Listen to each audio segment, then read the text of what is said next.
Méditation du 24 juillet. Vous serez enrichis. Vous serez enrichis de toute manière afin que vous puissiez être généreux en toute occasion et que par nous, votre générosité aboutisse à une action de grâce envers Dieu. 2 Corinthiens 9, verset 11. Parmi les Juifs de l'ère intertestamentaire, il y avait une prière très populaire qui disait « Seigneur, Seigneur, notre Dieu, c'est toi qui as créé toutes choses. Tu es redoutable, puissant, juste et plein de bienveillance. Toi seul es roi, toi seul es bon, généreux et juste, tout-puissant et éternel.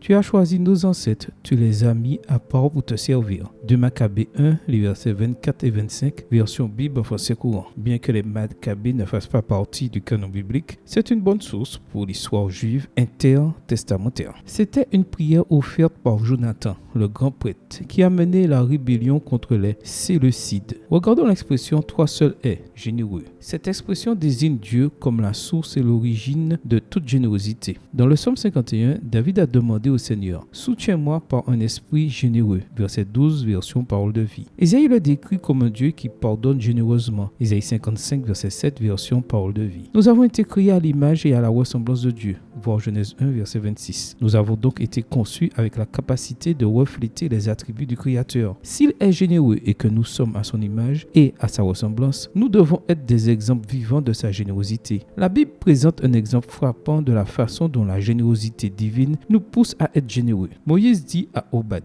fils de Reuel, le Madianite, beau-père de Moïse, « Nous partons pour le lieu dont l'Éternel a dit, je vous le donnerai. Viens avec nous et nous te ferons du bien, car l'Éternel a promis de faire du bien à Israël. » Nombre 10, verset 29. Il me semble intéressant de nous demander aujourd'hui si Dieu a été généreux avec nous. Ne nous a-t-il pas donné de bonnes choses? Matthieu 7, verset 11. Avons-nous réalisé que tout don excellent et tout cadeau parfait viennent d'en haut? Jacques 1, verset 17. En Christ, Dieu a promis de nous donner toutes choses. Romains 8, verset 32, version le second, afin que nous partagions avec les autres tout le bien que Yahvé nous fera. Nombre 10, verset 32. C'est la promesse pour ceux d'entre nous qui vivent dans une génération suprêmement égoïste. Vous serez enrichis de toute manière afin que vous puissiez être généreux en toute occasion et que par nous, votre générosité aboutisse à une action de grâce envers Dieu. Dieu nous enrichit, que nous soyons généreux. Amen. Bonne journée à vous et que le Seigneur vous bénisse.